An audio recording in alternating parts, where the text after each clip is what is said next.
Selamat datang kawan pajak di Pajak Muntok Podcast, satu-satunya podcast pajak di Bangka Barat. Berjumpa lagi dengan saya Fahri. Di kesempatan kali ini kita sudah kedatangan bintang tamu jauh-jauh dari Pangkal Pinang datang ke Bangka Barat ini. Ada Pusana Penyuluh KPP Pertama Bangka, ada Mas Dedi dan Mas Andi. Apa kabar Mas? Baik, alhamdulillah. Alhamdulillah sehat ya. Nah, wajib pajak. Karena kita sudah menjalankan antigen sebelumnya, jadi kita izin lepas masker agar suaranya juga lebih jelas. Nah, baik kawan pajak sekalian, pada episode kali ini kita akan membahas tema yang sedang hangat-hangatnya di bulan Maret ini, apalagi kalau bukan pelaporan SPT tahunan orang pribadi. Karena bulan Maret ini kan bulan terakhir Mas ya. Betul. Untuk orang pribadi. Ya. Nah, ya Mas, jadi mungkin masih banyak wajib pajak di luar sana Mas yang masih belum paham apa itu SPT tahunan. Mungkin bisa dijelaskan Mas? Ya. Baik, kawan pajak sekalian, jumpa lagi dengan kami ya, penyuluh pajak ya dari KPP Pratama Bangka dan teman-teman penyuluh pajak juga ya dari KP2KP Muntok ya. Berjumpa lagi dengan saya Dedi Gusmar, penyuluh pajak ahli muda dari KPP Pertama Bangka. Nah, kali ini juga saya didampingi dengan rekan saya ya, penyuluh pajak ahli pertama Mas Andi Amiza Rahmat ya. Nah, nanti seperti kata Mas Fahri tadi, kawan pajak sekalian, kita kali ini diskusinya SPT tahunan PPh orang pribadi ya. Jadi memang mungkin karena ini kerjaan tahunan ya, setahun sekali Mas Fahri ya, jadi kita selalu mengingatkan. Iya, jadi mungkin bisa jadi ada kawan pajak yang sedang menyaksikan podcast kami ini, syukur-syukur nih sudah menyampaikan SPT-nya dari awal tahun ya, karena sudah sudah merasa bahwa ini tiap tahun saya sudah terbiasa. Iya, sudah terbiasa sih harus lapor nih kayaknya. Nah, mungkin bisa jadi ada kawan pajak juga yang karena kesibukan atau sesuatu dan lain hal ya, yang masih belum sempat nih ya untuk menyampaikan SPT tahunannya. Ayo, kita masih ada waktu masih nih, ada waktu ya, sampai akhir Maret. Ada waktu kurang lebih 2 minggu lagi lah ya, 2 minggu lagi. Nah, menjelang tanggal 31 Maret. Baik, kalau bicara SPT ya Mas Fahri ya, jadi SPT itu sebenarnya apa sih gitu ya? Orang kadang menyebutnya SPT gitu ya, tahunya SPT aja gitu. SPT itu adalah surat pemberitahuan ya. Surat pemberitahuan itu adalah surat yang digunakan oleh wajib pajak ya untuk melaporkan penghitungan ya atau pembayaran pajaknya, termasuk di dalamnya itu ada objek pajaknya ataupun bukan objek pajaknya ya, dan juga harta dan kewajiban yang dimiliki oleh wajib pajak tersebut dalam 1 tahun pajak. Nah, jadi yang SPT yang kita laporkan kali ini di tahun 2022 ini adalah untuk melaporkan yang tadi ya, melaporkan penghitungan pajak, pembayaran pajaknya. Kapan ya yang diperoleh itu, yang diperoleh atau diterima selama tahun 2021 itu. Jadi kita gunakanlah sarana SPT itu ya untuk melaporkan yang sudah kita laksanakan selama 1 tahun kemarin, apakah kita bayar sendiri ataukah dipotong sama pihak lain seperti itu ya. Baik Mas, pertanyaan selanjutnya nih. Nah, ini udah masuk ke mulai pengisian SPT tahunan Mas ya. Nah, kalau kita mau ngisi SPT tahunan itu kan waktu kita login di DP online-nya, itu kan itu Mas banyak kolom Mas ya, banyak kolom pengisiannya. Nah, itu ya, sebenarnya yang wajib kita isi itu yang mana aja sih Mas? Yang wajib kita isi di dalam formulir SPT tahunan yang kita dapat dari DJP online, itu yang pertama biasanya kita isi NPWP-nya dulu, baru nama, kemudian pekerjaan atau usaha dari wajib pajak tersebut, kemudian juga harus melampirkan yang paling penting sekarang nomor telepon, biar kalau ada kekeliruan maka bisa dihubungi kembali oleh kantor pajak. Kemudian Jadi bicara SPT tahunan ini juga ya Mas Fahri. Jadi tadi seperti kata Mas Andi ya. Jadi kita harus mengisi identitas ya tadi Mas Andi ya. Identitas itu adalah bagian dari komponen ketika kita mengisi SPT tahunan. Jadi ada yang nama identitas, kemudian ketika nanti sudah masuk ke tadi bicara DJP online ya, itu nanti kita juga mencantumkan harta ya, harta dan kewajiban, pada kemudian utang gitu daftar ya. keluarga juga Bang. Betul, data keluarga juga. Makanya nanti itu adalah bagian-bagian dari komponennya. Nah, ketika juga kita bicara pengisian SPT ya. Nah, mungkin yang ada di benak kita itu adalah pengisian yang secara manual ya. Kita menulis jadi kayak seperti memang awalnya SPT itu adalah bentuknya formulir.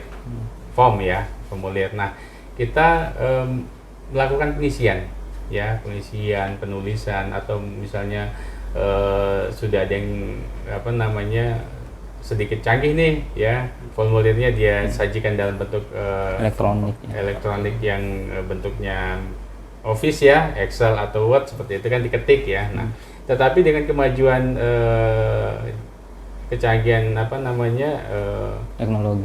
teknologi saat ini itu kan hampir semua kawan pajak itu sudah pegang smartphone ya. Udah ada gadget ya, apakah itu laptop, tab, handphone ya seperti itu. Nah, DJP juga sudah menyediakan sarana itu Mas Fahri ya untuk menyampaikan SPT-nya melalui elektronik. Jadi bisa lebih simpel, mempersingkat waktu. Betul. Nah, 24 jam. Untuk pengisian SPT itu sendiri kan kalau kita kembali lagi ke ketentuan perpajakannya ya. Jadi SPT itu harus diisi secara benar. Ya, lengkap dan jelas. Nah, benar itu maksudnya apa? Gitu ya. Benar itu adalah perhitungannya, ya kawan pajak sekalian, perhitungannya. Jadi ketika melakukan perhitungan pajak ya di SPT itu harus dilakukan dengan benar. Nah, inilah salah satu yang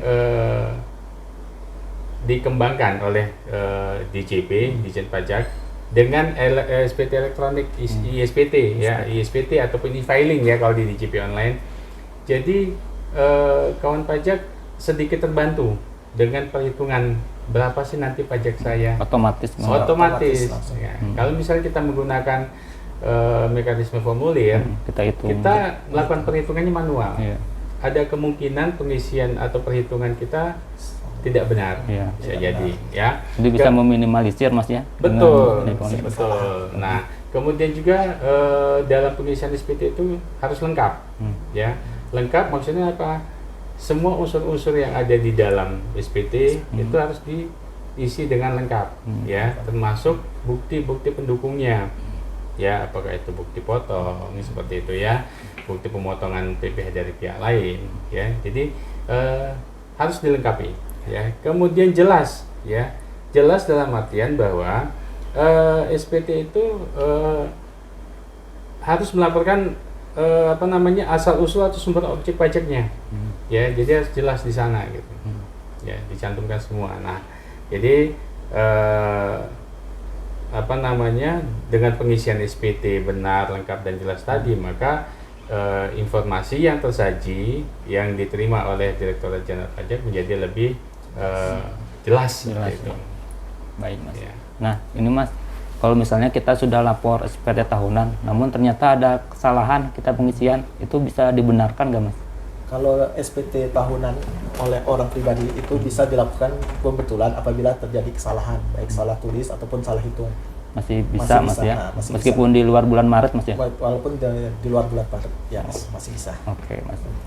Oh ya Mas, terus kan untuk orang pribadi ini kan ada dua jenis Mas ya, ada usahawan, ada karyawan. Nah, itu yang membedakannya apa sih Mas?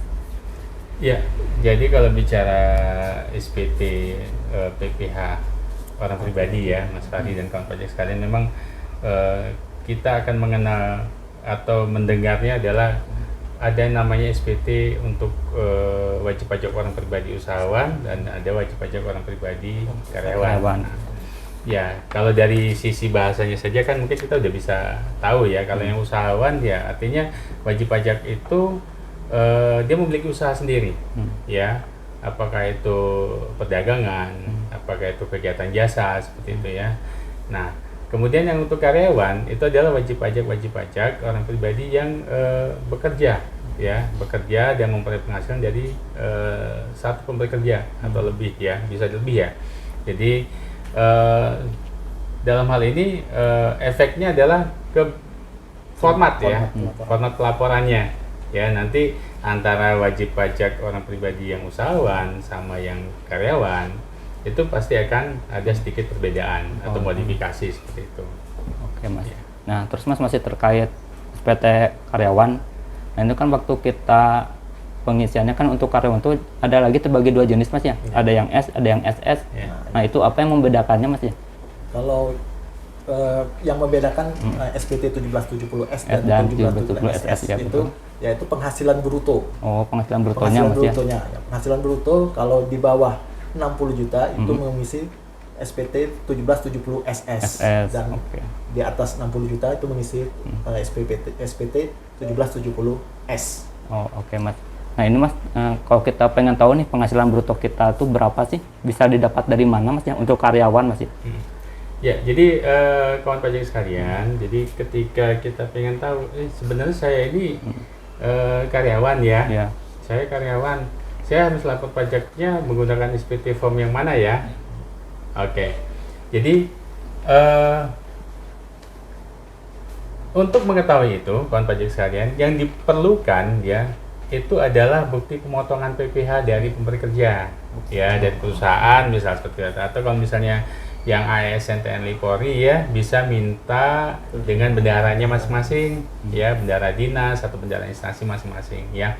Nah, nanti dari bukti potong itulah kita melihat berapa sih jumlah penghasilan bruto kita selama 1 tahun. Ketahuan ya, maksudnya. Ketahuan di sana ada kolomnya, ada barisnya ya. Penghasilan bruto berapa 1 tahun ya. Nah, nanti di situ bisa dilihat nih, oh ternyata saya ini penghasilan saya di atas 60 juta. Berarti saya harus pakai 1770S seperti itu. Oh ternyata penghasilan saya 1 tahun nih nggak sampai nih 60 juta. Ya, berarti kita menggunakan adalah 1770SS seperti itu. Ya. Dan juga ada juga yang kalau dia dapat dari 2 pemberi kerja, nah, betul. Dia wajib menggunakan SPPT 1770 yang S. Yang S ya, wajib ya kalau 2 pemberi kerja. Kalau 2 pemberi kerja. Oke. Betul. Ya Mas, ini Mas kan batas pelaporan terakhir kan sampai dengan akhir Maret Mas ya. Betul. Untuk orang pribadi. Nah itu Mas, kalau misalnya kita tuh telat atau lupa nggak ngelaporin, itu ada sanksinya nggak sih Mas? Nah, gimana nih Mas Andi? Ya. Kalau ada kewajiban pasti, kalau tidak dilaksanakan pasti ada namanya sanksi. Oh iya. Nah itu. Jadi kalau wajib pajak yang tidak melaporkan SPT tahunan bagi orang pribadi itu akan kena denda sebesar Rp100.000. Rp100.000. Ya, itu terlambat ataupun tidak melapor SPT tahunan. Tapi dibayarkannya kalau kita nerima STP ya? Ya, tapi harus diterima dulu STP ya, dari kantor pajak dulu.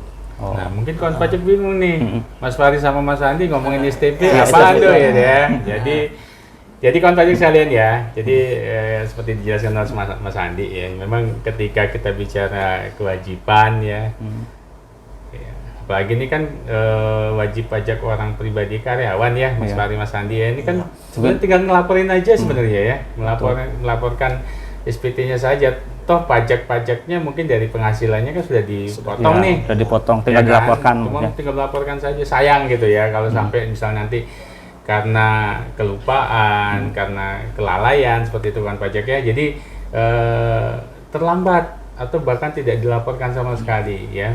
Nah, nanti ya petugas pajak itu akan menerbitkan yang namanya STP. STP itu apa? Itu namanya surat tagihan pajak ya. Mungkin ada sebagian wajib pajak yang dapat ya, masih bingung apa sih ini STP ini. Nah, nanti ini apa lagi gitu ya. Jadi nanti kawan pajak sekalian ya coba diingat-ingat kalau misalnya nanti ternyata memang terlambat menyampaikan SPT-nya ya, jangan kaget nanti ya. Jangan kaget nanti kalau tiba-tiba nanti dapat surat tagihan, namanya surat tagihan pajak. Nah, itu isinya adalah penyampaian sanksi berupa denda ya, yang tadi disampaikan oleh Mas Andi Rp100.000. Sayang gitu ya. Jadi mohon diwanti-wanti nih Mas Fahri ya. Mumpung masih banyak waktu juga ini, masih ada Iya, waktu masih sampai ada akhir waktu. Maret ya. Ya, masih ada waktu. Jadi silakan ya yang kawan pajak belum menyampaikan atau bahkan mungkin belum ada yang belum mendapatkan bukti potong nih. Iya, Ya bisa. Mas Fahri ya, nanti silakan buru-buru nih datengin bagian keuangannya kalau di perusahaan swasta ya, atau misalnya kalau di instansi pemerintah, silakan datang bendaharanya. Ya, silakan datang bendaharanya, saya minta bukti potong, saya mau lapor SPT. Iya. Gitu. Betul. Ya. Oke. Oh ya Mas, di tahun ini kan Mas sudah berlaku Undang-Undang HPP Mas ya. Ya, betul. Nah, itu ada pengaruhnya gak sih buat SPT tahunan? Ya.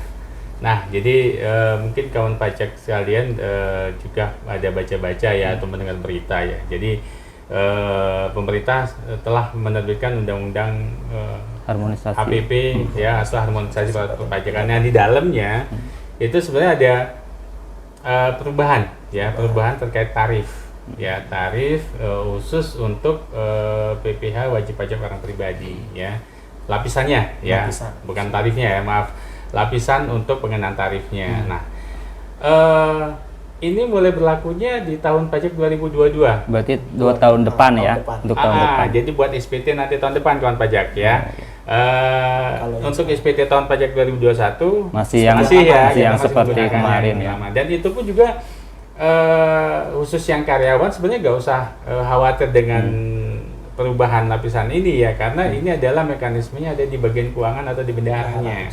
Ya, nanti kawan pajak cukup sekali lagi ya, cukup mendatangi bagian keuangan. Jadi nggak usah ya. pusing-pusing Mas. Iya, nggak usah pusing-pusing deh gitu ya. Tinggal minta yang namanya bukti pemotongan PPh ya, ada namanya 1721A1 ya kalau misalnya kawan pajak itu statusnya karyawan swasta ya.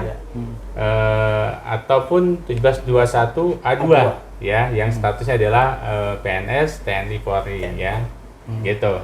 Ya, jadi memang ada perubahan lapisan untuk pengenaan tarif PPh-nya, tapi itu nanti untuk tahun depan. Laporan SPT tahun depan ya. Ini berlakunya mulai tahun ini sebenarnya ya. Jadi gaji kawan pajak ya, penghasilan kawan pajak yang diterima di tahun ini mulai Januari 2022 itu sudah menggunakan lapisan ini. Ya, jadi kalau misalnya ada perubahan, yang jelas dengan perubahan ini PPh-nya menjadi lebih kecil yang dipotong ya. Nanti jangan kaget kok PPh saya turun nih ya, dipotong dari bulan Desember misalnya ya. Nah, nanti bisa ditanyakan ke bagian keuangannya masing-masing seperti itu. Baik Mas, gak kerasa Mas, ini sudah di penghujung acara. Pertanyaan sudah dilemparkan semua. Mungkin ada penjelasan tambahan Mas yang belum disampaikan? Ya, silakan mungkin Mas Andi, mungkin ada yang mau disampaikan. Bagi kawan pajak yang masih belum melaporkan SPT tahunan, tolong segera dilaporkan karena batas waktunya sampai dengan tanggal 31 Maret ya. Tahun 2022 ini. Oke. Jangan sampai telat. Ya. Mungkin saya satu deh ya.